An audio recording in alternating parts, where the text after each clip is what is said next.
ദില്ലി ദാലിയുടെ മറ്റൊരു ലക്കം പോഡ്കാസ്റ്റിലേക്ക് സ്വാഗതം. കേരളത്തിലെ ആശാ വർക്കേഴ്സ് നടത്തുന്ന സമരം 50 ദിവസങ്ങൾ പിന്നിട്ട പശ്ചാത്തലത്തിലാണ് ഈ സംഭാഷണം. ദില്ലി ദാലി പോഡ്കാസ്റ്റിൽ ഇന്ന് അതിഥിയായി വന്നിരിക്കുന്നത് ചരിത്രകാരിയും സ്ത്രീപക്ഷവാദിയും സാമൂഹ്യ വിമർശകയുമായ പ്രൊഫസർ ജെ ദേവിക ആണ്. നിരന്തര പ്രതിപക്ഷ ശബ്ദമായ ദേവിക കേരള സമൂഹത്തിലെ രാഷ്ട്രീയ നൈതികതയ്ക്ക് നൽകിപ്പോരുന്ന അധിക മൂല്യം ആദരിക്കപ്പെടേണ്ട ഒന്നാണ്. നമ്മുടെ സമൂഹത്തിൽ ഇത്തരം ആളുകൾ തിരുത്തൽ ശക്തിയായി നിൽക്കുന്നത് ആധുനിക സമൂഹങ്ങൾക്ക് കൂടുതൽ ആരോഗ്യം നൽകുന്നു എന്ന് വിശ്വസിക്കുന്ന ആളാണ് ഞാനും. അങ്ങനെ വിശ്വസിക്കുന്ന ഒരു പോഡ്കാസ്റ്റാണ് ദില്ലി ദാലിയും. ആശാ വർക്കേഴ്സിൻ്റെ സമരത്തിനെ അതിശക്തമായി ആദ്യം മുതൽ തന്നെ പിന്തുണച്ചു പോരുന്ന ആളാണ് പ്രൊഫസർ ദേവിക. സ്വാഗതം ദേവിക ദില്ലി ദാലി പോഡ്കാസ്റ്റിലേക്ക് ഒരിക്കൽ കൂടി. സമരം 50 ദിവസങ്ങൾ പിന്നിട്ടു. സമീപകാലത്ത് ഇത്രമാത്രം ചർച്ചാ വിഷയമായ ഒരു തൊഴിലാളി സമരം കേരളത്തിൽ ഉണ്ടായിട്ടില്ല. അവരുടെ ആവശ്യങ്ങൾ ന്യായമാണെന്ന് എല്ലാവരും സമ്മതിക്കുമ്പോഴും അതിന് പരിഹാരം ഉണ്ടാകുന്നില്ല എന്നതാണ് അവസ്ഥ. അത് പരിഹരിക്കേണ്ടത് കേന്ദ്ര സർക്കാരാണ് എന്ന സംസ്ഥാന സർക്കാർ നിലപാട് എത്ര കണ്ട് ശരിയാണ്? ആവശ്യങ്ങൾ എന്തായാലും തികച്ചും ന്യായമാണ്, അത് നിഷേധിക്കാൻ പറ്റുന്ന കാര്യമല്ല. 232 രൂപ ദിവസക്കൂലി കൊണ്ട് മാന്യമായ രീതിയിൽ കേരളത്തിൽ, ഞാൻ പ്രത്യേകം പറയാതെ ഗോപാലകൃഷ്ണൻ അറിയാം, നമ്മള് ജീവിത നിലവാരത്തെ അളക്കുന്നത് വ്യത്യസ്ത മാനദണ്ഡങ്ങളിലൂടെയാണ്.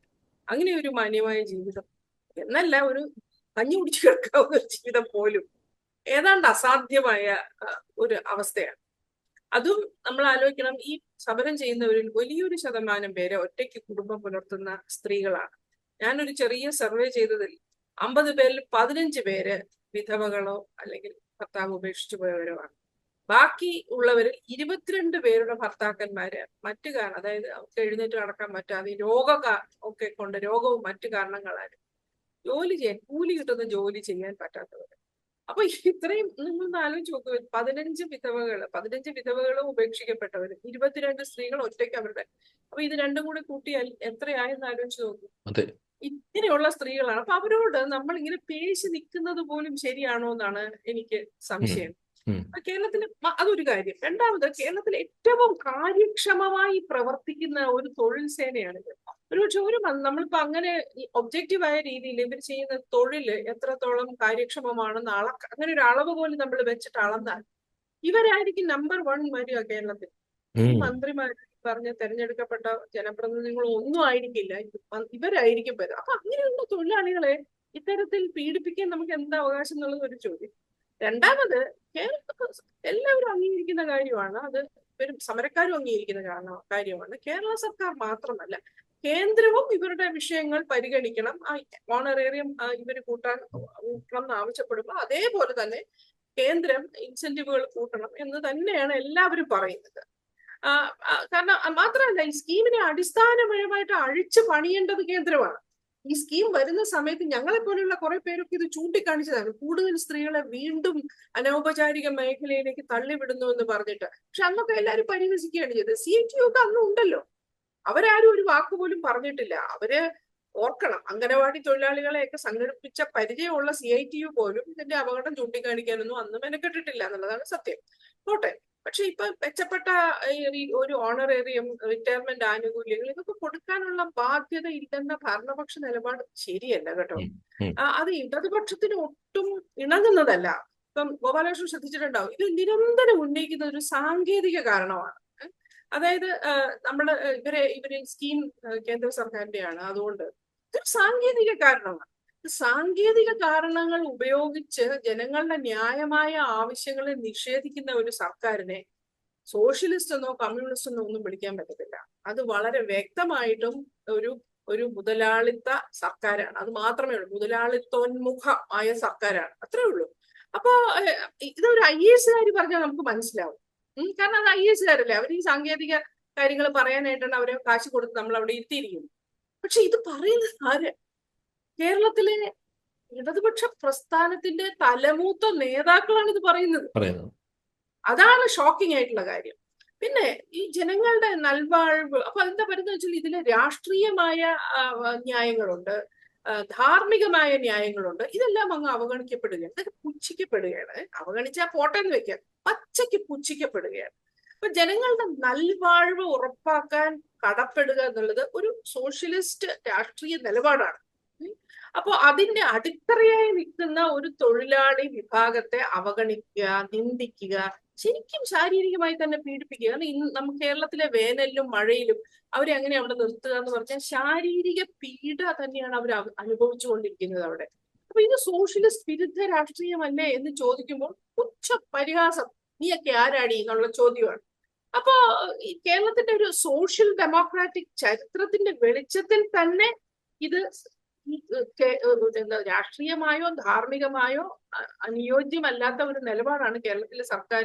ഞാൻ സ്റ്റാലിൻ അങ്ങനെ ചെയ്തു, പക്ഷെ കേരളത്തിൽ സ്റ്റാലിൻ ഒന്നും അല്ലായിരുന്നു, ഇടതുപക്ഷം സോഷ്യൽ ഡെമോക്രാറ്റിക് ആയ ഒരു പ്രസൻസ്. സ്റ്റാലിനെ ഒന്നും ഇവിടെ എടുത്തു പറയേണ്ട കാര്യമൊന്നുമില്ല. പിന്നെ ധാർമ്മിക കാരണങ്ങളെ പാടെ ഇവർ അവഗണിക്കുന്നു എന്നുള്ളത് തന്നെ വല്ലാതെ പിടിച്ചു കുലുക്കുന്ന ഒരു അതായത് നമ്മുടെയൊക്കെ സുഹൃത്തുക്കൾ അടക്കമുള്ളവർ പോലും ഈ ധാർമ്മികത എന്നൊക്കെ പറഞ്ഞാൽ പുച്ഛിക്കാനുള്ള എന്തോ ഒരു സാധനമാണെന്നുള്ള പോലെയാണ്. അതായത് ഇപ്പൊ ഇവിടുത്തെ നമ്മൾ ഓർക്കണം, ഇവിടുത്തെ ആശമാരുടെ സേവനം ആർക്കാണ് പ്രയോജനപ്പെടുന്നത്? ഇവിടുത്തെ മലയാളികളായ ജനങ്ങൾക്കാണ്. നമ്മുടെ ഇടയിലെ ഏറ്റവും ദരിദ്രരും താണ ഇടത്തരക്കാരുമായ കുടുംബങ്ങൾക്കാണ് ഇവരുടെ സേവനങ്ങൾ അത്യന്താപേക്ഷിതമായിരിക്കുന്നത്. കിടപ്പ് രോഗികൾക്ക്, ഈ പിന്നെ പലതരം മാനസിക വെല്ലുവിളികളുള്ള കുട്ടികൾക്ക്, ഗർഭിണികൾക്ക്, വൃദ്ധജനങ്ങൾക്ക്, അതായത് നമ്മുടെ സമൂഹത്തിലെ ഏറ്റവും അശക്തരായ മനുഷ്യരെയാണ് ഇവര് പരിപാലിക്കുന്നതും കൊണ്ടു നടക്കുന്നതും ഒക്കെ. പിന്നെ നമ്മളെ എല്ലാവരെയും ഈ പകർച്ചവ്യാധികൾ പോലെയുള്ള സാധ്യതകളിൽ നിന്ന് നമ്മളെ രക്ഷിക്കുകയും ഈ ലെപ്രസി അടക്കമുള്ള പുതിയ തരം TB, ഇതിന്റെ ഒക്കെ ഡിസീസ് സർവൈലൻസ് ഒക്കെ ചെയ്ത് നമുക്ക് സേവനങ്ങൾ തരുന്ന മനുഷ്യരാണ്. അപ്പൊ അവരൊരു ആവശ്യമായിട്ട് വരുമ്പോ നിങ്ങൾ ഡൽഹിയിൽ പോയി ചോദിച്ചോന്ന് പറയുന്ന മനസ്ഥിതി ആലോചിച്ച് നോക്കൂ. അതിന്റെ ഒരു അധാർമികത എന്ന് ആലോചിച്ച് നോക്കൂ.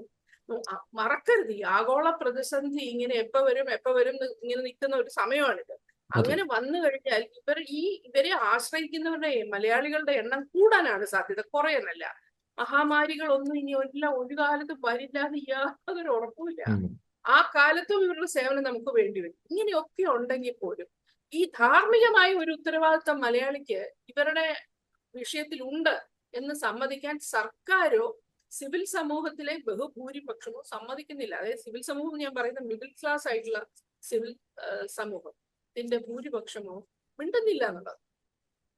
എന്റെ ചോദ്യം, ഈ സാങ്കേതികമായ കാരണം ഇവർ പറയുന്നു ഇത് കേന്ദ്ര ഗവൺമെന്റ് ആണ് ചെയ്യേണ്ടത് സാങ്കേതികമായിട്ട്. ഈ സാങ്കേതികത മാറ്റി നിർത്തിയാൽ കേരള ഗവൺമെന്റിന് ഇത് എങ്ങനെ പരിഹരിക്കാൻ കഴിയുമെന്നാണ് ദേവിക പറയുന്നത്? തീർച്ചയായിട്ടും പരിഹരിക്കാൻ കഴിയും. ഓണറേറിയം കൂട്ടിക്കൊടുക്കാൻ പറ്റില്ല എന്നൊക്കെ പറയുന്നത് വെറും കള്ളം മാത്രമാണ്. കാരണം ഓണറേറിയം മറ്റു സംസ്ഥാനങ്ങളിലെല്ലാം കേരളം തന്നെ കൂട്ടിയിട്ടുണ്ട്. 7000. ഇതിപ്പോ മീന ജോർജ് പറഞ്ഞു എന്നല്ല ഞാൻ പറയുന്നത്, പക്ഷെ ഫേസ്ബുക്കിലൊക്കെ നിങ്ങൾ തുറന്നു നോക്കിയാൽ സോഷ്യൽ മീഡിയയില് ഈ CPM-ന്റെ പേര് പറഞ്ഞു വരുന്ന കുറെ പേര് ഇത് തന്നെയാണ് വീണ്ടും പറയുന്നത്. മീന ജോർജ് ഇന്നലെ പറഞ്ഞു അവരങ്ങനെ പറഞ്ഞിരിക്കാം, ശരിയായിരിക്കും. പക്ഷെ പൊതുവെ ഉണ്ടാക്കിയിരിക്കുന്ന ഒരു ഇംപ്രഷൻ കേരളത്തിന് ഓണറേറിയം കൊടുക്കാൻ ബാധ്യതയൊന്നുമില്ല, അതെന്തോ ഒരു തരം ഒരു സഹായം ചെയ്ത പോലെ ഉള്ള പോലെ. ഇവിടെ അതൊന്നും അല്ലല്ലോ വിഷയം. ഇവിടെ കേരള സർക്കാരിന് സാമ്പത്തിക പ്രതിസന്ധിയാണെന്ന് എല്ലാം അറിയാം. പക്ഷെ ഉള്ള വിഭവങ്ങൾ നമ്മൾ എങ്ങനെ പങ്കുവെക്കുന്നു എന്നുള്ളതാണ് പ്രശ്നം. അത് നമ്മളിപ്പോ കാണുന്നത് ഉള്ള വിഭവങ്ങൾ അങ്ങനെ ഞാൻ ചോദിക്കട്ടെ, സർക്കാർ ഉദ്യോഗസ്ഥർക്കും റിട്ടയർഡ് സർക്കാർ ഉദ്യോഗസ്ഥർക്കും പിന്നെ എല്ലാവർക്കും പിന്നെ ഗ്രാറ്റിസ് പെൻഷൻ കിട്ടുന്നവർക്കും എല്ലാവർക്കും 12-ൽ നിന്ന് 15-ലേക്ക് 15% DA ആക്കി മാറ്റിയിരിക്കുന്നു. DA എന്തിനാണത്?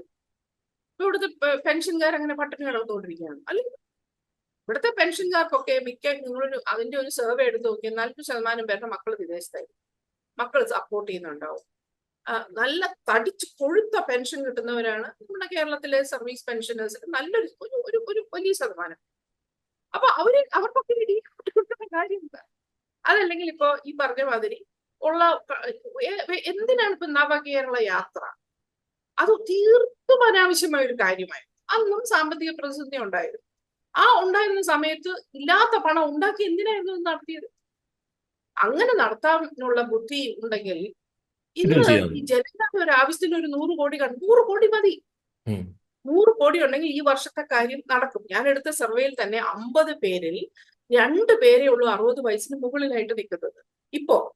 അപ്പോ അവർക്ക് ഇപ്പൊ ഒരു 5 ലക്ഷം രൂപ വെച്ച് കൊടുക്കാൻ അങ്ങനെ വലിയ അതാണ് കണക്കെങ്കിൽ നമ്മൾ മൊത്തം 26,000 പേരുടെ കണക്കെടുത്താലും വലിയ ഭയങ്കര ഒരു നമ്പർ ഒന്നും ആവാൻ പോകുന്നില്ല.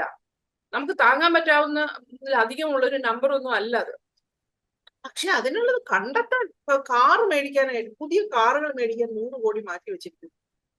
മുട്ടിന് അമേരിക്കയിലേക്ക് യാത്ര പോകുന്നത് എന്തിനാണ്? മുട്ടിനാണ് പോകുന്നത്. എന്തിനാണ് അതൊക്കെ ഒന്ന് ചുരുക്കാൻ എവിടുന്നെങ്കിലും ഈ പറഞ്ഞ പോലെ പിന്നെ കുറച്ച് പണം ഉണ്ടാക്കി, അല്ലെങ്കിൽ 3% DA കൂട്ടുമ്പോ തന്നെ എത്രയായി അധിക ചെലവെന്ന് നിങ്ങൾ ആലോചിച്ചു. പിന്നെ അപ്പൊ അതുകൊണ്ട് തന്നെ ഈ കുറച്ച് ഇപ്പം റിട്ടയർ ചെയ്യുന്ന കുറച്ചു പേർക്ക് ഒരു 5 ലക്ഷം രൂപ കൊടുക്കുകയും വരുന്ന ബഡ്ജറ്റുകളിൽ ഇവർക്ക് വരുത്താൻ എന്താ പറയുക, ഇത് 2008-ലാണ്, 2007-8-ലാണ് ഞാനത് ഫീൽഡിലുണ്ട്, അതുകൊണ്ട് ഞാൻ നേരിട്ട് കണ്ടതാണ് ഇവരുടെ നിയമനവും മറ്റു കാര്യങ്ങളും ഒക്കെ. അന്നൊക്കെ മിക്കവാറും ആശമാര് ഒരു 30-35 വയസ്സ് പ്രായമുള്ള സ്ത്രീകളാണ് ഇത് ചേർന്നിരിക്കുന്നത്. എന്നാൽ 30-40 ഇടയ്ക്കുള്ള സ്ത്രീകൾ. അപ്പൊ ഇപ്പൊ അവര് നോക്കുമ്പോ ഇനി വരുന്ന ഒരു 4-5 വർഷത്തിനിടയിൽ അവരെല്ലാവരും ഈ 62 വയസ്സിൽ പിരിച്ചു വിടണം എന്ന് ഓർഡർ ഇറക്കിയത് കേന്ദ്രമല്ല, കേരളത്തിലെ ഇതാണ്, കേരളമാണ് ഓർഡർ ഇറക്കിയത്. അപ്പൊ ഈ 62 വയസ്സിൽ പിരിഞ്ഞു പോകുമെന്നും കൂടി കണ്ടു കഴിഞ്ഞാൽ ഇനി വേതനവുമില്ല. പിരിഞ്ഞു പോകുമ്പോ 10 വയസ്സേ ഇല്ല, ഈ 17-18 വർഷം ഇതിന്റെ അകത്ത് കിടന്ന് പിന്നെ 10-20 വർഷം ഒന്നും കിട്ടാതെ ഇറങ്ങി പോവാന്ന് പറയുന്നത് നിങ്ങളൊന്ന് ആലോചിച്ച് നോക്കും. അത് കണ്ടിട്ട്, അതിന്റെ ഒരു എർജൻസി കണ്ടിട്ട് അത് പരിഹരിക്കാനുള്ള ഒരു വഴി കാണാൻ ഈ സർക്കാർ ഇത്രയും കാശ് കൊടുത്ത് തീറ്റി പോറ്റി വളർത്തുന്ന IAS ഉദ്യോഗസ്ഥരുണ്ടല്ലോ, എന്തെങ്കിലും ഒന്ന് മിണ്ടിയാലോ പത്രക്കാർ മുഴുവൻ അവരുടെ TV ഇതും കൊണ്ട് ചെല്ലുന്ന IAS അവർക്ക് ബുദ്ധിയില്ലേ? അവർക്കൊക്കെയാ ബുദ്ധി ഉള്ളതുകൊണ്ടല്ലേ അവരോട് ഇരിക്കും. അപ്പൊ അവർക്കൊന്ന് ആലോചിച്ചു. അതല്ല പോട്ടെ, അവർക്ക് പറ്റുന്നില്ലെങ്കിൽ ഇവിടെ റിട്ടയർ ചെയ്ത ചീഫ് സെക്രട്ടറിമാർ ഇരിക്കുന്നത്, ഇപ്പൊ വിജയാനന്ദനെ പോലെ നമ്മുടെ പഞ്ചായത്ത് രാജുവൊക്കെ വളരെ ചേർന്ന് നിന്നിരുന്ന ചീഫ് സെക്രട്ടറിമാരുണ്ട്. പോട്ടെ, ഇവർക്ക് സിസ്റ്റം അറിയില്ല എന്നാണ് അവരെ ചെയ്യും. അവരൊരു ഫോർമുല ഉണ്ടാക്കും, അല്ലെങ്കിൽ ഒരു സമിതിയെ വെക്കുക, എങ്ങനെ ഇത് പരിഹരിക്കാൻ പറ്റും. അങ്ങനെയൊക്കെയല്ലേ നമ്മളെല്ലാ കാര്യങ്ങളും ചെയ്യുന്നത്. സർക്കാർ പറയുന്നത് ഞങ്ങള് ഉടനെ തരാനൊക്കില്ല, പക്ഷെ ഞങ്ങളൊരു സമിതിയെ നിയമിക്കുകയാണ്, ആ സമിതി 1 മാസത്തിനകം റിപ്പോർട്ട് തരും, അതനുസരിച്ച് ഞങ്ങൾ മുന്നോട്ട് പോകും. ഇങ്ങനെയൊക്കെയല്ലേ ഒരു ജനാധിപത്യ സർക്കാർ പ്രവർത്തിക്കുന്നത്. എന്റെ അടുത്ത ചോദ്യം, നാഷണൽ ഹെൽത്ത് സിസ്റ്റംസ് റിസോഴ്സ് സെന്ററിന്റെ വിവരപ്രകാരം സംസ്ഥാനങ്ങളിലെ ആശാവർക്കേഴ്സിന്റെ കണക്കുകൾ ഇനി പറയുന്നതാണ്. എല്ലാ സംസ്ഥാനങ്ങളും പറയുന്നില്ല ഞാൻ, എങ്കിലും ചില സംസ്ഥാനങ്ങളുടെ, കേരളത്തിലാകെ എൻ്റെ ഈ കണക്ക് പ്രകാരം 26,448 പേരാണ്. ഗുജറാത്തിൽ അത് 43,928, കർണാടകത്തിൽ അത് 41,013 പേരാണ്, ബംഗാളിൽ അത് 65,743, ഉത്തർപ്രദേശിൽ അത് 1,67,492 പേരാണ്. പക്ഷേ ഈ വേതന കാര്യത്തിൽ ഈ സംസ്ഥാനങ്ങളുമായി താരതമ്യം ചെയ്യാവുന്ന ഒന്നാണോ ആശാ വർക്കേഴ്സിൻ്റെ കേരളത്തിലെ ജോലിഭാരം?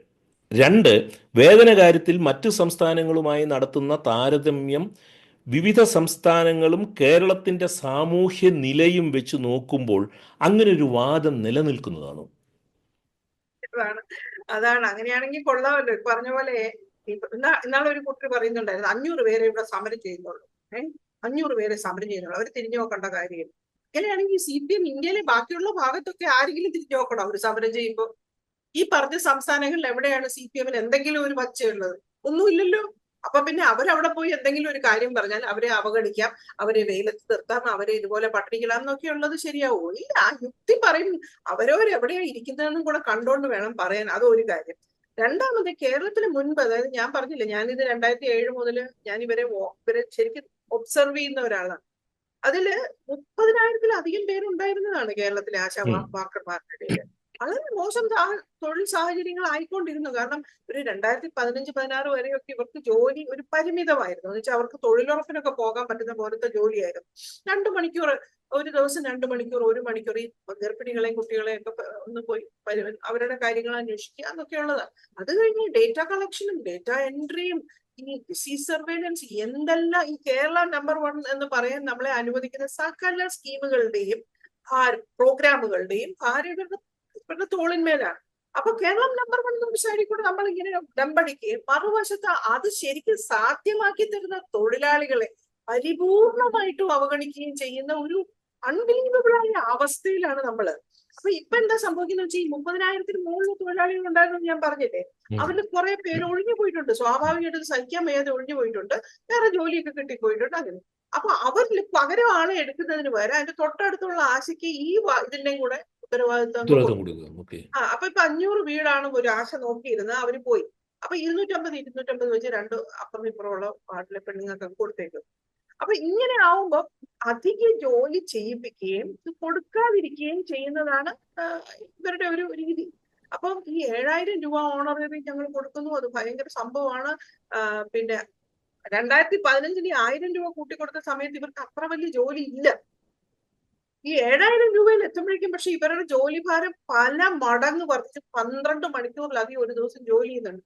കാരണം ആലോചിച്ച് വീട്ടിൽ വന്നാൽ ഈ ഡേറ്റ മുഴുവൻ എൻട്രി ചെയ്യണം, ഇതെല്ലാം കൃത്യമായിട്ട് വെക്കണം. എപ്പോ ഫോൺ വന്നാലും അതെടുത്ത് ഈ ഡേറ്റ കൊടുത്തിരിക്കണം. പിന്നെ പോലീസുകാരും അങ്ങനെ ഇങ്ങനെയൊക്കെയുള്ള പിന്നെ ഓരോ വകുപ്പുകളാ അവരെ കൊണ്ട് ജോലി ചെയ്യിപ്പിക്കുന്നുണ്ട്. അതായത് കടലിൽ എത്ര കോസ്റ്റൽ പഞ്ചായത്തുകളിൽ കടലിൽ എത്ര ആളിന്ന് പോയിട്ടുണ്ട്, കടലിൽ എത്ര ബോട്ട് പോയിട്ടുണ്ട്. പിന്നെ ഇപ്പൊ ഈ ഡ്രഗ്സ് വേട്ടയ്ക്ക് ഭാഗമായിട്ട് നിങ്ങളുടെ പിന്നെ വീടുകളിൽ പുക വലിക്കുന്നത് എത്ര പേര്, ഇതൊക്കെ കണ്ടുപിടിക്കുന്നത് നിങ്ങളൊന്ന് ആലോചിച്ച് നോക്കൂ. പിന്നെ അവിടുത്തെ ഈ മുറുക്കാൻ കടകളൊക്കെ ഉണ്ടല്ലോ, ഈ സാധനം വിൽക്കുന്ന ചെറിയ കടകളും അവിടെയൊക്കെ പോയിട്ട് ഇവരെ അപായപ്പെടുത്തുന്നവർക്കുണ്ട്. പിന്നെ അതുപോലെ ഇവർക്ക് ചോദിക്കാൻ പാടില്ലാത്ത വിവരങ്ങൾ ഇവരെ കൊണ്ട് ചിലര് അത് 1-2 ഭാഷമാർ എന്നോട് പറഞ്ഞു, ആധാർ നമ്പർ ചോദിക്കുക, അത് ചോദിക്കുക, ഇതൊന്നും പറ്റുന്ന കാര്യങ്ങളല്ല. അപ്പൊ അവരത് പറഞ്ഞു, അങ്ങനെ ഞങ്ങൾ ചെയ്യില്ല എന്ന് പറഞ്ഞു. അപ്പൊ ഒരുതരം സർവേലൻസിന്റെ ഉപകരണങ്ങളായിട്ട് ഉപയോഗിച്ചുകൊണ്ടിരിക്കുന്ന ആൾക്കാർക്കാണ് അവരൊരു ചെറിയ 700 രൂപ ഒരു ദിവസം ഒന്ന് ചോദിച്ചതിന് അവരുടെ തലയിൽ ഈ CPM-കാരെല്ലാരും കൂടി ഇടിഞ്ഞു വീഴുന്നു. അതൊന്ന്. പിന്നെ എന്നോടൊരു ആശ ഇപ്പം ഗോപാലകൃഷ്ണൻ ചോദിച്ചോണ്ട് ഞാൻ പറയാം, ആ വിഭവങ്ങൾ തീരെ ഇല്ലാത്ത ഒരു വിഭാഗത്തെ കൊണ്ടാണ് ഇത് ചെയ്യിക്കുന്നതെന്ന് ആലോചിക്കണം. അപ്പൊ അതിലൊരു ആശാവർക്കർ എന്നോട് പറഞ്ഞു, ശരി ഞങ്ങളെ എല്ലാവരും പിരിച്ചു വിടട്ടെ, ഒരു കുഴപ്പമില്ല, ഞങ്ങൾ പോയി. കാരണം ഞങ്ങളൊക്കെ ഇത്രയും പലതരം ജോലികൾ ചെയ്തതല്ലേ, എന്തെങ്കിലുമൊക്കെ ജോലി എന്തെങ്കിലും പണി കിട്ടും, ഇതിനേക്കാളും വേദനയുള്ള എന്തെങ്കിലും പണി കിട്ടും. പക്ഷെ അപ്പൊ ഒരു കാര്യം ചെയ്യും, ഇവിടുത്തെ മന്ത്രിമാരുടെയും ഇവിടുത്തെ CPM-ന്റെ ഈ പിന്നെ ലെജിസ്ലേറ്റേഴ്സ് ഒക്കെ ഉണ്ടല്ലോ, അവര് ഇവിടുത്തെ ലോക്കൽ നേതാക്കന്മാര് അവരുടെയൊക്കെ വീട്ടിലിരിക്കുന്ന പെണ്ണുങ്ങളെ അവർ പറഞ്ഞു വിടട്ടെ. എന്താ നല്ല ജോലിയല്ലേ, എന്താ കുഴപ്പം? സാമൂഹ്യ സേവനം, കേരള മാതൃകയെ രക്ഷിക്കൽ, ഒന്നുമില്ലല്ലോ. അപ്പൊ അവർക്കൊക്കെ കാറുണ്ട്, അവർക്ക് ഡ്രൈവർമാരുണ്ട്, എന്തൊക്കെ സംഭവട്ടെ. അതെന്താ അവരുടെ വീട്ടിൽ നിന്ന് പെണ്ണുങ്ങൾ ഈ തൊഴിലിന് വരാത്തത്? അതൊരു കറക്റ്റായ ചോദ്യമാണ്.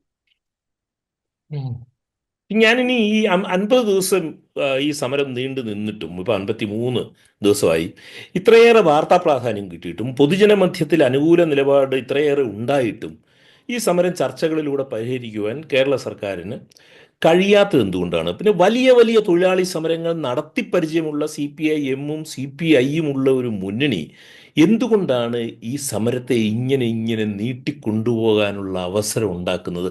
എനിക്ക് അത്ഭുതമാണത്. അത്ഭുതപ്പെടാൻ എന്തിരിക്കുന്നു ഗോപാലകൃഷ്ണൻ? നമ്മൾ ഈ കേരള മാതൃക പുക നമ്മുടെ കണ്ണിനെയും മനസാക്ഷിയെ മൂടിയത് കൊണ്ടാണ്. ഓർക്കുന്നില്ലേ 1957 ചന്ദനത്തോപ്പ് വെടിവെപ്പ്, ആ സമരം ആരായിരുന്നു സംഘടിപ്പിച്ചത്? RSP ആയിരുന്നു. RSP സമരം സംഘടിപ്പിച്ചാൽ ഞങ്ങൾ RSP സംഘടിപ്പിച്ചാൽ പോലും വെടിവെക്കും. പിന്നെ അങ്ങനെയായിരുന്നു. അത് ഒരിക്കലും മറക്കരുത്, അത് അവിടെ കിടക്കുന്നുണ്ട് ഒരു ഇതായിട്ട്. പിന്നെ സർക്കാരിന് കഴിയില്ല എന്നല്ല, സർക്കാരിന് മനസ്സില്ല എന്നുള്ളത്. അത് നല്ല സമ്മതം. ഇപ്പൊ കേരളത്തിൽ എനിക്ക് തോന്നുന്നില്ല അവർക്ക് അനുകൂലമായിട്ട് പറയുന്ന അവരുടെ കുറെ വാലാട്ടികളും അവരുടെ ചോറുണ്ട് അവരുടെ എന്താ ചോറൂണികളും, അങ്ങനെ ഒരു വാക്കിട്ട് ഞാൻ പറയാം, അങ്ങനെയുള്ള കുറെ ആൾക്കാരല്ലാതെ അതിന്റെ തികഞ്ഞ ഭീതികളും അല്ലാതെ ഒരു മനുഷ്യരും ഇവരുടെ കൂടെ നിൽക്കുന്നില്ല ഈ വിഷയത്തില്. അപ്പോ ഈ പറഞ്ഞതുപോലെയാണ് സിവിൽ സമൂഹത്തിന്റെയോ ദരിദ്ര വിഭാഗങ്ങളുടെയോ അല്ലെങ്കിൽ തങ്ങളുടെ രാഷ്ട്രീയ മുഖം മിനുക്കുന്നതിന് പറ്റിയ തൊഴിലാളികളാണല്ലോ ഇവരുടെയോ ഒന്നും തന്നെ ഒരു തരത്തിലുള്ള സമ്മതമോ പിന്താങ്ങോ ഒന്നും ആവശ്യമില്ല എന്ന് ഉറച്ചു വിശ്വസിക്കുന്ന ഒരു ഭരണപക്ഷമാണ് ഇവിടെയുള്ളത്. അതായത് നമ്മൾ പറയില്ലേ ഈ തിയററ്റിക്കൽ ടേംസിലൊക്കെ പറഞ്ഞാൽ ഡോമിനൻസ് വിതൗട്ട് ഹെജമണി എന്ന് പറയുന്നു. ഹെജമണിക്കായിട്ട് ഒന്നും ആവശ്യമില്ല ഞങ്ങൾക്ക് എന്തൊന്നും വേണം. അപ്പൊ അവർ എന്ത് ബലത്തിലാണ് പിന്നെ നിൽക്കുന്നത് നമ്മൾ സംശയിക്കേണ്ടി വരും. അപ്പൊ പിന്നെ അഡാനിയുടെ അംബാനിയുടെയും ബലത്തിലാണ് അവർ നിൽക്കുന്നത്. ആരുടെ ബലത്തിലാണ് നിൽക്കുന്നത്? പിന്നെ ഇവർ കൊണ്ടുവരാൻ ഉദ്ദേശിക്കുന്ന പ്രൈവറ്റ് ഇൻവെസ്റ്റേഴ്സിന്, ഇതിലെ പല പ്രൈവറ്റ് ഇൻവെസ്റ്റേഴ്സ് നമുക്ക് നന്നായിട്ട് അറിയാം. CPM-കാര് തന്നെ അമേരിക്കയിലും UK-യിലും ഒക്കെ പലയിടത്തും പോയി കുറച്ച് കാശൊക്കെ ഉണ്ടാക്കി അതിവിടെ കൊണ്ടുവന്ന് ഇരട്ടിക്കാനുള്ള വല്ല സാധ്യതയുണ്ടോ നോക്കുന്നവരാണ്. പിന്നെ ഈ ലുലു മോള് പോലെയുള്ള സ്ഥാപനങ്ങൾ, അതായത് ഇതുപോലെ ഗൾഫിൽ പോയി അവിടെ തികച്ചും ജനാധിപത്യമല്ലാത്ത ഒരു വ്യവസ്ഥയ്ക്കകത്ത് വളർന്ന് എന്താ പറയുക, അതിന്റെ എന്താ പറയാ, ആ വ്യവസ്ഥയ്ക്കുള്ളിൽ ഒരു കാല് വെച്ചിട്ട് മറ്റേ കാല് കേരളത്തിന്റെ ജനാധിപത്യത്തെ എത്രത്തോളം അട്ടിമറിക്കാൻ പറ്റും അല്ലെങ്കിൽ കുറയ്ക്കാൻ പറ്റും എന്ന് നോക്കുന്നത്. അങ്ങനത്തെ വിഭാഗങ്ങളാണ് ഇവർ ആശ്രയിക്കാൻ പോകുന്നത്. അവരൊന്നും നമ്മൾ ഇലക്ഷന് വോട്ട് ചെയ്യില്ല കേട്ടോ, ജനാധിപത്യം ആയിരിക്കുന്നിടത്തോളം കാലം. അപ്പൊ ഇതൊന്നും SUCIക്ക് ക്രെഡിറ്റ് കിട്ടുമോ എന്നുള്ള ഭീതിയിലാണ് കുറെ പേര്, അത് ഈ CPI അടക്കമുള്ളത് നിൽക്കുന്നത്. SUCI എന്ന് പറയുന്ന ഭയങ്കര സംഘടനയാണ്. നാളെ ഇലക്ഷനിൽ നിന്ന് എല്ലാവരും തോപ്പിക്കാൻ നിൽക്കുന്നത്. SUCIക്കാർക്ക് പൈസ വേണം. നമുക്കറിയാം, നമ്മളെല്ലാരും നമ്മളൊക്കെ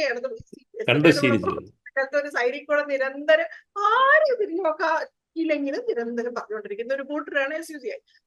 അവർക്ക് പൈസ വേണ്ട, അവരെ പൈസ കൊടുത്ത് മോഹിപ്പിക്കാമെന്ന് പറ്റത്തില്ല, അവർക്ക് സ്ഥാനം കൊടുത്ത് മോഹിപ്പിക്കാമെന്ന് പറ്റത്തില്ല, അവർക്ക് ഇലക്ഷന് വേറെ എന്തെങ്കിലും കൊടുക്കാന്ന് പറഞ്ഞാൽ അതൊന്നും അവർക്ക് വേണ്ട. അപ്പൊ അങ്ങനെയുള്ള ഒരു കൂട്ടർ എന്തെങ്കിലും ക്രെഡിറ്റ് കൊണ്ടുപോകുമോ എന്ന് പേടിക്കുന്ന ഇവരെ പറ്റിയിട്ട് എന്താ പറയുന്നത്, CPI-കാരെ പറ്റി നാണക്കേട് തോന്നുന്നു സത്യത്തിൽ ഇത് ഈ ഒരു നിലപാടിൽ ഇങ്ങനെ നിൽക്കുന്നത്. പിന്നെ സർക്കാർ ജീവനക്കാരെ പാട്ടിൽ ആക്കി നിർത്തുന്നതിന് പണം അവര് ചെലവഴിക്കും. PSC മെമ്പർമാർക്ക് വാരിക്കോരി കൊടുക്കും. പിന്നെ നവകേരള യാത്രയാകട്ടെ, പിന്നെ എന്തൊക്കെയോ ഒരു സാംസ്കാരിക വൃത്തികൾ ഇവിടെ നവകേരളത്തിന്റെ പേരിൽ അത് നടത്തി, അതുണ്ടായിരുന്നു. പിന്നെ ഇല്ലാത്ത സാംസ്കാരിക മഹിമയുടെ ഒരു മുഖം മൂടിയൊക്കെ അണിഞ്ഞ് അങ്ങനത്തെ പ്രബുദ്ധ കേരളത്തിന്റെ ശവത്തിന്റെ പുറത്ത് ഇങ്ങനെ ഒരു മൂടുപടം അടിയിച്ച് അതിന് കാവലിരിക്കുന്നവരാണ് ഇവര്. അത് മാത്രമാണ് ഇവര്. അപ്പൊ ഇപ്പൊ SFIക്കാർ നോക്കും, അല്ലെങ്കിൽ SFIക്കാരും അവരുടെ പാർട്ടി ഭാര്യമാരും പാർട്ടി വാലാട്ടികളും ഈ PR കോൺട്രാക്ട്സ് വഴി എത്രത്തോളം പൈസ ഉണ്ടാക്കി സർക്കാർ PR-ന് ചെലവഴിക്കുന്ന ആ പൈസ പോരെ ഇവർക്ക് കൊടുക്കാൻ. ഇൻഫാക്ട് ഇതിനേക്കാൾ വലിയൊരു PR എന്താ സർക്കാരിന് കിട്ടാനുണ്ട്? ഇടതുപക്ഷ സർക്കാരല്ലേ. ആഗോള തലത്തിൽ ഈ പാവപ്പെട്ട സ്ത്രീകൾ ചോദിച്ച കാര്യം സാധിച്ചു കൊടുക്കുമായിരുന്നെങ്കിൽ വലിയ PR ആണ് കിട്ടുന്നത്. അപ്പം പ്രസ്ഥാനത്തിന് തന്നെ വലിയൊരു പബ്ലിക് റിലേഷൻസ് വിക്ടറി ആയിരിക്കും അത്. ഇപ്പൊ പോലും ഞാൻ നിങ്ങളോട് പറയാണ്, ഞാൻ എന്നും അവരെ കാണുന്നത് കൊണ്ട് പറയാണ്, സർക്കാർ നീതിപൂർവമായിട്ട് ഈ സമരം മുഴുവനും പൈസ കൊടുക്കുക എന്നുള്ളതല്ല അതിന്റെ അർത്ഥം. നന്നായിട്ട് അവരെ കേൾക്കുക, സർക്കാരിന്റെ ഇപ്പോഴത്തെ സാമ്പത്തിക അവസ്ഥ നല്ലതുപോലെ അവർക്ക് വിവരിച്ചു കൊടുത്ത് മനസ്സിലാക്കുക. ഇപ്പൊ ഈ ഏതെങ്കിലും ഒരു ആവശ്യമെങ്കിലും സമ്മതിക്കുക. അതിന് റിട്ടയർമെന്റ് ബെനിഫിറ്റ് ആണ് ഏറ്റവും അതിൽ അത്യാവശ്യം വേണ്ടതെന്നാണ് ഞാൻ വിചാരിക്കുന്നത്. കാരണം ഈ ഭാവിയിൽ എന്തുണ്ടെന്ന് നമുക്കെല്ലാം ഇത്രയും കാശും പണമൊക്കെ ഉള്ള നമുക്ക് പോലും ഭാവിയെ കുറിച്ച് ഓർക്കുമ്പോ പേടിയില്ലേ ഗോപാലകൃഷ്ണൻ? അപ്പൊ ഒന്നുമില്ലാത്ത മനുഷ്യരുടെ കാര്യം ആലോചിച്ച് നോക്കൂ. 4-5 വർഷത്തിനങ്ങ് റിട്ടയർ ചെയ്യും, 10 പൈസ ഇല്ലാതെ ഇറങ്ങിപ്പോയി എന്ത് ചെയ്യും? മേപ്പെട്ടും താപ്പോട്ടും നോക്കുമ്പം വെറും ഭയങ്കരമായ ശൂന്യത മാത്രം കാണുന്ന മനുഷ്യര് സർക്കാരിന്റെ അടുത്ത് പോയിട്ട് അഭയം ആണ് ചോദിക്കുന്നത്. ആ അഭയം അവർക്ക് കൊടുത്താൽ, ഇപ്പൊ ഇത്രയും കഷ്ടപ്പെടുത്തിയിട്ട് കൊടുത്താൽ പോലും അവര് സർക്കാരിനെ സ്തുതിക്കും. അതിന്റെ എനിക്ക് യാതൊരു സംശയവും ഇല്ല. അപ്പൊ അങ്ങനെയുള്ള ഞാൻ പറയില്ല. അപ്പൊ ഈ 100 കോടി ഇവർക്ക് കൊടുത്തവരുടെ ആവശ്യം തീരുമായിരുന്ന 100 കോടി സംഭരിക്കാൻ ഒരു ശ്രമം എടുക്കാത്ത സർക്കാർ എന്താണ് അത് ഇവര് വിചാരിക്കുന്നത്? എന്താന്ന് വെച്ചാല് വലിയ കുഴപ്പമൊന്നുമില്ല. ഇതിപ്പോ ഈ സമരം എങ്ങനെയും ഒക്കെ ഈ പെണ്ണുങ്ങളല്ലേ കുറെ നേരം ഇവിടെ ഈ ഫേസ്ബുക്കിലൊക്കെ എഴുതുന്ന കാണണം. പലരും CPM അനുകൂലികൾ എഴുതുന്നത് 2 ചാവട്ടെ അവിടെ കിടന്ന്, ബാക്കിയെല്ലാം വാലും മടക്കി പൊയ്ക്കോളും, ഇങ്ങനെയൊക്കെയാണ് എഴുതുന്നത്. അപ്പൊ അങ്ങനെ പറയുന്ന ആൾക്കാര്, അപ്പൊ ഈ പറഞ്ഞ ഇവരുടെ ആശാവർക്കർമാര് എന്താ പറയുക, മലയാളികൾക്ക് ഇങ്ങനെ ചരിത്ര സ്മരണയൊന്നും അധികമില്ല. എന്തൊക്കെ കിടന്നവര് സമരം ചെയ്താലും ഒരു സമരം കഴിഞ്ഞാൽ 1 മാസം കഴിഞ്ഞ് സമരം അടിച്ചമർത്തി കഴിഞ്ഞാൽ 1 മാസം കഴിയുമ്പോൾ എല്ലാവരും അതിനെക്കുറിച്ച് പറക്കും. അപ്പൊ അതിനിടയ്ക്ക് നമുക്ക് കുറച്ച് കളറിസത്തിന്റെയും ഇതിന്റെയൊക്കെ വിഷയങ്ങൾ ഉന്നയിച്ച് നമുക്ക് കുറച്ച് സാമൂഹ്യ എന്താ പറയാ, അപ്പൊ നമ്മൾ ശാരദാ മുരളി തന്നെ ഒരു വാക്ക് പറഞ്ഞു ഉടനെ അവരുടെ കാലിൽ വീണു, കയ്യിൽ വീണു, തോളെ പിടിച്ചു. എനിക്ക് അറിഞ്ഞൂടെ ഏതൊക്കെ തരത്തിൽ അവരെ അങ്ങനെയുണ്ടല്ലോ, അവരെ അങ്ങ് പിന്നെ അത്തരത്തിലുള്ള എന്തെങ്കിലും ഒരു സാമൂഹ്യ പുരോഗമന നിലപാടുകൾ കുറച്ചൊക്കെ നമ്മൾ അംഗീകരിക്കും. ഇതുമായിട്ട് ബന്ധപ്പെട്ടാണ് സത്യത്തിൽ എന്റെ അടുത്ത ചോദ്യം എന്ന് പറയുന്നത്. എന്തുകൊണ്ടാണ് CPM-ന് ഈ സമരത്തിന്റെ ന്യായമായ മുഖവുമായിട്ട് ഐഡന്റിഫൈ ചെയ്യപ്പെടാൻ പറ്റാത്തതെന്നുള്ളതാണ്. എന്തുകൊണ്ടാണ് ഈ ചില നേതാക്കൾ എങ്കിലും ഈ സമര സഹാക്കളെ പരിഹസിച്ച് സംസാരിക്കുന്ന അന്തരീക്ഷം കേരളത്തിൽ ഉണ്ടാകുന്നത്? കേരളത്തിലെ തൊഴിലാളികളും ഇടതുപക്ഷവും തമ്മിലുള്ള പൊക്കിൾക്കൊടി ബന്ധം മുറിഞ്ഞു പോയോ? പാർട്ടികളിൽ ഡിസിഷൻ മേക്കിംഗ് തലങ്ങളിൽ ട്രേഡ് യൂണിയൻ നേതാക്കൾ ഇല്ലാതാകുന്നത് ഇതിനൊരു കാരണമാണോ? കുറിച്ച് തന്നെ എനിക്ക് ചില സംശയങ്ങളൊക്കെ ഉണ്ട്. ഇപ്പൊ നമ്മള് അച്യുത മേനോൻ മുഖ്യമന്ത്രിയായിരുന്ന കാലത്ത് അത്യുഗ്രൻ സമരങ്ങൾ ഉണ്ടായിട്ടുണ്ട്, തൊഴിലാളി സമരം. അതിനെയൊക്കെ യാതൊരു തിരിഞ്ഞു പോലും നോക്കാതെ സർക്കാർ ഒതുക്കിയിട്ടുമുണ്ട്. പക്ഷെ നമ്മൾ ഓർക്കണം, അത് ഏത് സമരങ്ങളായിരുന്നു? വളരെ സുസംഘടിതരായ സുശക്തരായ സംഘടനകൾ, അതിന്റെ നേതാക്കൾ എന്ന് പറഞ്ഞാൽ കേരളത്തിൽ പല നിലയ്ക്കും സ്വാധീനമുള്ളവർ, അങ്ങനെയുള്ളവർ നയിച്ച സമരങ്ങളെ ഇപ്പൊ ഈ തുല്യ പോരാളികളെ പോലെയാണ് ഭരണകൂടവും തൊഴിലാളി സംഘടനകൾ ഏതാണ്ട് മുഴുവൻ തുല്യമാണെന്ന് ഞാൻ ഒരിക്കലും പറയില്ല. പക്ഷെ എന്നാലും ഈ നേർക്ക് നേർ പോരാടാനുള്ള കുറെയൊക്കെ ശേഷിയുള്ളവർ തന്നെ. ഇതങ്ങനെയൊന്നും അല്ലല്ലോ. ഇത് ഞാൻ നേരത്തെ പറഞ്ഞ സർക്കാരിനോട് അഭയം ചോദിച്ച് ചെല്ലുന്ന മനുഷ്യരെയാണ് ഈ കാലിനടിയിട്ട് ഇത്തരത്തിൽ ചവിട്ടിക്കൊണ്ടിരിക്കുന്നത്. അപ്പൊ അതുകൊണ്ട് ഈ പൊക്കിൾ കൊടിയെ കുറിച്ച് എനിക്ക് എപ്പോഴും കുറച്ച് സംശയമുണ്ട്. പക്ഷെ ഇന്നിപ്പോ വന്നിരിക്കുന്നതെന്ന് വെച്ചാൽ, അതായത് നവലിബറലിസം ഇന്ത്യയിൽ ആരംഭിച്ചിട്ട് അതിന്റെ നയങ്ങൾ ഇവിടെ റോൾ ഔട്ട് ചെയ്യാൻ തുടങ്ങി ഇത്രയും വർഷം കഴിഞ്ഞപ്പോൾ നമ്മൾ ഇവിടെയും ഒന്ന് നല്ലപോലെ തൊഴിലാളി ഒരു ബാധ്യതയായിട്ട് മാറിയിട്ടുണ്ട്. നമ്മുടെ ഈ പറഞ്ഞ കേരള നമ്പർ 1 വ്യവഹാരത്തിനായാലും ശരി, ഇപ്പൊ നമ്മൾ കുതിച്ചുയരാൻ ശ്രമിക്കുന്ന പ്രൈവറ്റ് ഇൻവെസ്റ്റ്മെന്റ് സ്വർഗ്ഗലോകത്തിലേക്കായാലും ശരി, ഒക്കെ ഇതൊരു ബാധ്യതയാണ്. ഇവരില്ലെങ്കിൽ കുഴപ്പമില്ല, നമുക്ക് പുറത്തുനിന്ന് കുറച്ച് അതിഥി തൊഴിലാളികളെ കൊണ്ടുവന്ന് അഡ്ജസ്റ്റ് ചെയ്യാൻ പറ്റും എന്നാണ് ഇവരുടെ വിചാരം. ഇപ്പൊ തൊഴിലാളികൾ ഈ ഭാവി സ്വപ്നത്തിൽ ഒന്നുകിൽ അപ്രസക്തരാണ്, അല്ലെങ്കിൽ ഈ കെ ഡിസ്ക് പോലെയുള്ള സ്ഥാപനങ്ങളിലൂടെ ഈ പറഞ്ഞ പോലെ അപൂർണവും ചിലപ്പോൾ വ്യാജവും തന്നെയായ ഒരുതരം സ്വയം സഹായ സംസ്കാരം ഇവരിൽ വളർത്തുക. നിങ്ങൾക്ക് ജോലിയില്ലേ, നിങ്ങൾ എന്ത് ചെയ്യും? നിങ്ങൾ കെ ഡിസ്കിൽ പോകും, രജിസ്റ്റർ ചെയ്യും, എന്നിട്ട് അവരെന്തെങ്കിലുമൊക്കെ കുറെ ഓപ്ഷൻസ് നിങ്ങൾക്ക് എത്തിച്ചു തരും. നിങ്ങൾ അതിൽ നിന്നൊന്ന് തെരഞ്ഞെടുക്കും, നിങ്ങൾ സ്വയം തൊഴിലുള്ള ആളായി മാറും. ഇങ്ങനെയൊക്കെയുള്ള തരം ശരിക്കും അതൊരു വ്യാജ പരിപാടിയാണ്. അപ്പൊ അവിടെയൊക്കെയാണ് അതൊക്കെയാണ് CPM-ന്റെ പഥ്യം. കെ ഡിസ്കിനൊക്കെ കൊടുക്കുന്ന പണം നിങ്ങൾ നോക്കണം, അതിന്റെ അളവ് എത്രയാണ്. പക്ഷെ ഒരു കാര്യമുള്ളത് എന്താണെന്നറിയോ, ഇതൊക്കെ കൊള്ളാം, പക്ഷെ ഈ സോഷ്യൽ കെയർ വർക്കേഴ്സിന്റെ സാമൂഹ്യ പരിചരണ തൊഴിലാളികൾ, അവരെ ഒഴിവാക്കിയാൽ ഈ സമൂഹം തന്നെ ഇല്ലാതാവും എന്നുള്ളതാണ്. പ്രത്യേകിച്ചും ഈ കാലാവസ്ഥാ വ്യതിയാന കാലത്ത്, മഹാമാരി സാധ്യതകൾ ഒട്ടും തന്നെ ഒഴിഞ്ഞു പോകാത്ത ഈ കാലത്ത് ആർക്കും CPM-ല്ല ഒരു സർക്കാരിനും ഇവരെ ഇനി ഒഴിവാക്കാൻ പറ്റില്ല. ഇവരെ കൂടാതെ ഇവർക്ക് മാന്യമായിട്ട്, അത് ഇവർ മാത്രമല്ല, ഇവിടുത്തെ വേസ്റ്റ് എടുക്കുന്ന ഹരിതകർമ്മസേന തൊഴിലാളി, ഇവരൊന്നും ഇനി ചില്ലറ കാശ് കൊടുത്തിട്ട് നമുക്ക് നിർത്താനും പറ്റില്ല, നിർത്താൻ പാടില്ല താനും. ഇപ്പൊ കേരള മാതൃക എന്ന് പറയുന്ന പിന്നെ ചരിത്രപരമായ വ്യവഹാരത്തെ കേരള നമ്പർ 1 എന്ന് കഷ്ടപ്പെട്ട് വ്യാഖ്യാനിക്കാൻ ശ്രമിക്കുന്ന കുറെ പേരുണ്ട്. അവരുടെ ഒന്നും കണ്ണിൽ ഈ കാര്യം, ഞാനിത് 2018 വെള്ളപ്പൊക്കത്തിന് ശേഷം മുതൽ പറയുന്നതാണ്. കേരളത്തിലെ ഇനി ഈ സോഷ്യൽ കെയർ വർക്കേഴ്സിനെ നിങ്ങൾ അവഗണിക്കാൻ പറ്റില്ല. അവര് മറ്റെല്ലാ തൊഴിലാളികളും നിങ്ങൾ പിരിച്ചുവിട്ടോ, ഒന്നെങ്കിൽ AO അല്ലെങ്കിൽ മൈഗ്രന്റ് വർക്കറിനെ കൊണ്ട് നിങ്ങൾ ഒപ്പിക്കുമായിരിക്കും. പക്ഷെ ഈ സോഷ്യൽ കെയർ വർക്കേഴ്സിനെ നിങ്ങൾക്ക് റീപ്ലേസ് ചെയ്യാൻ ഒക്കില്ല. അതാണ് വിശ്വസിച്ച ഒരാളെ വീട്ടിൽ കയറ്റെന്ന് പറയുന്ന ഒരു സംഗതിയുണ്ട്. പിന്നെ അങ്ങനെ ഭീകരമായ ചൂഷണത്തിനും അധികാരമർദ്ദനത്തിനും വിധേയരായ അനൗപചാരിക തൊഴിലാളി സ്ത്രീകളെ അതുപോലെ ഇങ്ങനെ നിലനിർത്താമെന്നാണ് ഇവര് മോഹിക്കുന്നത്. ഞാനൊരു സത്യം പറയല്ലോ, അവർക്ക് ചിലപ്പം ഭാവിയിലോട്ട് നോക്കുമ്പോൾ ഒരു തരത്തിലുള്ള പ്രത്യാശയും കാണാൻ പറ്റാത്ത ഒരവസ്ഥയുണ്ട്. കാരണം ഇപ്പം ഈ കേരളത്തിലെ സ്ത്രീ തൊഴിലാളി പ്രസ്ഥാനങ്ങൾ എന്ന് പറഞ്ഞ് വന്ന 1-2 സംഘടനകൾ, അവരുടെയൊക്കെ നിശബ്ദത എത്ര ഭീകരമാണ് ആലോചിച്ചു. എന്ത് ഭീകരമാണ്. ബാക്കി എല്ലാവരും ഇപ്പൊ കേരള ശാസ്ത്ര സാഹിത്യ പരിഷത്ത് ആലോചിച്ചൊരു തീരുമാനമുണ്ട്, നല്ല അഭിനന്ദനീയമായ തീരുമാനം. അവരൊരു നിലപാടെടുത്തു. സ്ത്രീ തൊഴിലാളികളെ കേരളത്തിൽ ആദ്യമായിട്ട് സ്ത്രീ തൊഴിലാളികളുടെ സംഘടന എന്നൊക്കെ പറഞ്ഞ് വന്ന കുറെ സംഘടനയൊക്കെയാണ്. അതൊക്കെ എവിടെ പോയി ഒരു ബോർഡും വെച്ച് എവിടെ ഇരിക്കുന്നുണ്ടാവും. കാരണം എന്താന്ന് വെച്ചാൽ ഈ അവകാശം നേടിയെടുക്കുക എന്നതിൽ നിന്ന് സർക്കാരിനോട് നല്ല വാക്കിലൊക്കെ എന്തെങ്കിലുമൊക്കെ പേശി കിട്ടുന്നത് കൊണ്ട് തൃപ്തരാവുക എന്നതിലേക്ക് നമ്മുടെ തൊഴിലാളി സംഘടനാ സംസ്കാരം അധപ്പതിച്ചു പോയിട്ടുണ്ട്. അത് CIT-നെ മാത്രം കുറ്റം പറഞ്ഞിട്ട് കാര്യമില്ല. ഈ പറഞ്ഞ തൊഴിലാളി പ്രസ്ഥാനങ്ങൾ, അതായത് തൊഴിലാളി സ്ത്രീകളെ സമർപ്പിക്കുന്നു എന്നും പറഞ്ഞുകൊണ്ട് സ്ത്രീകളുടേതാണെന്ന് പറഞ്ഞു അവരും അതിനേക്കാൾ കുറ്റകരമായ നിശബ്ദതയാണ് അവർ പാലിക്കുന്നത്. ഇതൊന്നും നമുക്ക് ചൂണ്ടിക്കാണിക്കാൻ ഇഷ്ടമുണ്ടായിട്ടല്ല, കാരണം ഈ പറഞ്ഞതിന്റെ ഒപ്പം കുറെ കാലം നിന്നിട്ടുള്ള ഒരാളാണ് ഞാൻ. പിന്നെ മറ്റൊന്നുള്ള ഈ വലിയ നഴ്സിംഗ് സെക്ടർ ട്രഡീഷനുള്ള ഒരിടമാണ് കേരളം. വിദേശത്തുനിന്ന് പോലും ഈ നഴ്സിംഗ് ട്രഡീഷനിൽ നിന്നുമാണ് കേരളത്തിലേക്ക് വരുന്ന ഈ പാവപ്പെട്ട പെൺകുട്ടികൾ പോയി വർക്ക് ചെയ്തിട്ട് കേരളത്തിലേക്ക് വരുന്ന സമ്പത്ത് തന്നെ വളരെ വലുതാണ്. ഈ ആശാ വർക്കേഴ്സിനെ ഒരു ലോ സ്കിൽഡ് വർക്കേഴ്സായിട്ട് കരുതുന്ന ഒരു സമൂഹമാണോ കേരളം? ഇപ്പൊ നമ്മള് എന്താ പറയാ, ഒരിക്കലും ഈ നഴ്സുമാർക്ക് കേരളത്തില് ഒരു മാന്യമായ ഒരു ഇടം കിട്ടി. ഭയങ്കരമായ അതിന് വലിയ ചരിത്രമുണ്ട്. അതെനിക്ക് നമുക്ക് സമയമില്ല ഡിസ്കസ് ചെയ്യാൻ. But it's A very interesting question. കാരണം നിങ്ങൾ ആലോചിച്ച് നോക്കണം, 1940s തിരുവിതാംകൂറും ഇതുപോലെ ഡംബ് പറയുന്ന ഒരു സംസ്ഥാനമാണ്. അതായത് ഞങ്ങൾക്ക് ആരോഗ്യപരമായിട്ട് ഞങ്ങൾ മറ്റെല്ലാവരെക്കാളും മുന്നിലാണ്.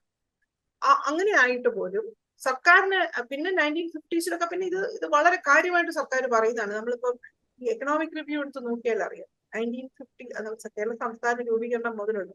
പക്ഷെ ഇതിലൊക്കെ നമുക്ക് കാണാവുന്ന കാര്യം, ആരോഗ്യരംഗത്ത് ഇങ്ങനെ ഭയങ്കരമായിട്ട് പ്രശംസിക്കുന്നുണ്ടെങ്കിൽ ആരോഗ്യരംഗത്തിന്റെ നട്ടല്ലായിട്ട് നിൽക്കുന്ന ഈ നഴ്സിംഗ് തൊഴിലാളികളെ അവരുടെ മാന്യതയെ വർദ്ധിപ്പിക്കാനോ അവർക്ക് മാന്യമായിട്ടുള്ള വേതനം കൊടുക്കാനോ അവർക്ക് ഒന്നും ഒരു ശ്രമവും അങ്ങനെ കാര്യമായിട്ട് നടത്തിയിട്ടില്ല.